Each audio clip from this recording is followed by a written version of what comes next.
Alo Kigali Ravuzone turabakunda cyane, ni wa mukobwa ugarutse, ni Clemence, turabakunda cyane.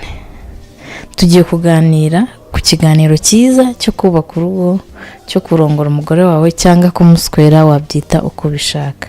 Tugiye kuganira ku kantu, murabona kano gatebe, kagatebe ngiye kubigisha ukuntu ushobora guswereraho umwana, umugore, umukobwa, kandi bigakunda neza. Kano gatebe waswera umukobwa, waswera umugore wawe wicaye ku ntebe. Umugabo ushobora kwicara ku ntebe, umugore, kandi mukabikora neza atari ngombwa kugira ngo mujye ku buriri. We mugabo rero, ndi kwigisha abagabo ukuntu mugomba guswera abagore banyu. Ushobora kwigira imbere gatoya ukegama, umugore wawe akaza akakwicara ku bibero, yamara kukwicara ku bibero wamucumita, wamunyaza, byose byakunda.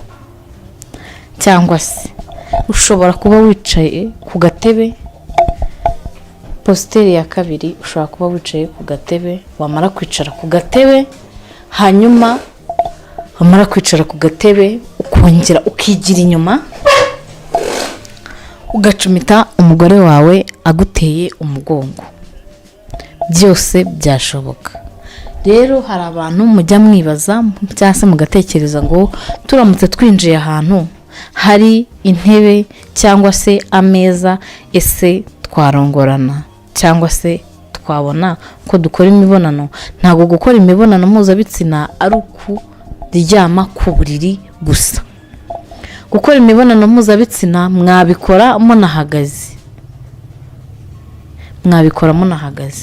Hari ukuntu ushobora gushinga ukuguru kwawe ukagushinga ku gatebe, wamara gushinga akaguru ku ntebe, umugore akaza akaguhobera, yamara kuguhobera agahita afata ka kaguru kawe washinzeho agatebe akagerekaho akaguru kiwe hejuru. Hariya wamucumita, wanamunyaza. Kumwicaza ku ntebe rero harimo positeri nyinshi cyane. Wamwicaza, wamukikira, wamunamisha aguteye umugongo, cyangwa se ukamukorera ibyo wowe wumva ushaka. Turabakunda cyane, nta kintu tubashinze pe, turabibona, turanabyishimira na cyane. Tugiye kureba ukuntu umuntu, kano gatebe nicayeho mwakabonye, hari ukuntu ushobora guswera cyangwa se ukanyaza umugore wawe. We mugabo ushobora kwicara kuri aka gatebe, wigira imbere gatoya, wakigira imbere gatoya, umugore akaza akicara ku bibero byawe. Yamara kwicara ku bibero byawe, ariko ubwo nawe uba ufite ya mboro ikomeye ifite umurego, pana ya yindi idafite umurego ukomeye. Araza agahita yicara ku bibero byawe. Yamara kwicara ku bibero byawe, nawe uba waje imbere neza, wamucumita, wamunyaza, ukamanuka ukamunyaza, umucumita uyimwima.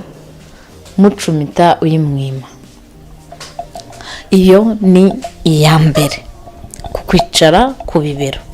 Iya kabiri, topiti ya kabiri, cyangwa se positeri ya kabiri. Positeri ya kabiri wamufata, wamara kumufata ukamubwira, sheri hindukira urebe inyuma. Akunama nk'uri gukubura. Urugero, reka mbibwire abadamu bo mu cyaro, iyo ari gukubura rero yunamye, igituba cyose kiba kiri inyuma, yaba icyo bita umushokanyo, agatoma, n'ibindi.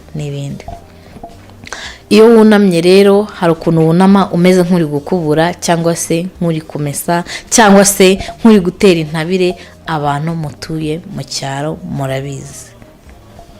Hanyuma iyo wifashe kuriya, umugabo wawe ashobora kuguturuka inyuma akakunyaza akanagucumita ayiguha gahoro gahoro.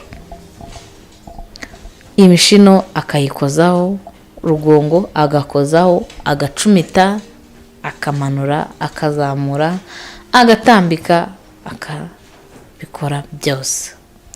Rero mwa bagabo mwe mugomba kumenya kurongora abagore banyu, mutavuze ko mugomba kubarongorera ku buriri bwanyu. Hari ukuntu uburiri bw'umugabo n'umugore buba buri mu cyumba, umugabo cyangwa se umugore akumva ko atagomba kwanduza uburiri bwe kuko aba adafite umwanya wo kuba yakora isuku muri icyo cyumba. We mugore rero niba uzi ubwenge, uzafate agatebe ka sheze, nurangiza ufate n'agatapi, kuko hari igihe umugabo aba yumva umugore yakicara yarangiza agapfukama ku gatapi, agacumitira umugore apfukamye, umugore yigiye imbere ku gatebe aho yicaye ari kukimuha neza. Nimba rero we mugore wumva utagomba kwanduza uburiri bwawe kandi ukumva ko umugabo wawe agomba kuguswera kandi akaguswera neza, akunyaza, agucumita ku buryo yumva neza, nawe ukamuha igituba akacyumva neza. Inama nakugira buriya no gukora imibonano mpuzabitsina ku gitsina mugore cyangwa se ku gitsina gabo ntabwo bikigezweho kuba wabikorera ku buriri bwawe. Hasigaye hagezweho ku gatebe cyangwa se ku gatapi cyangwa se ku mukeka. Ku mukeka nta kiba wikanga, ku mukeka nta kiba wishisha, ahantu hose iyo ubikoze ku gatapi, itapi ni ibintu bisanzwe, urayijyana no kuri robine ukayimenaho amazi, inkari zikaba zivuyeho. Umukeka nawo ugenda ugashyira kuri robine, amazi akaba avuyeho n'amazi magenzi yayo, hanyuma ugashyira ku mugozi ukanika. Ariko iyo mwabikoreye ku buriri bisaba ngo niba nta gatapi ufite runaka ko gushyiraho k'akabedi kava, ushyireho matera igomba gutota. Kandi iyo uri mu mibonano mpuzabitsina, iyo uri kurongorwa, iyo uri guswebwa, waryohewe, bakunyaje, ukumva uri mu ijuru rishya, ntago wibuka kwitangira.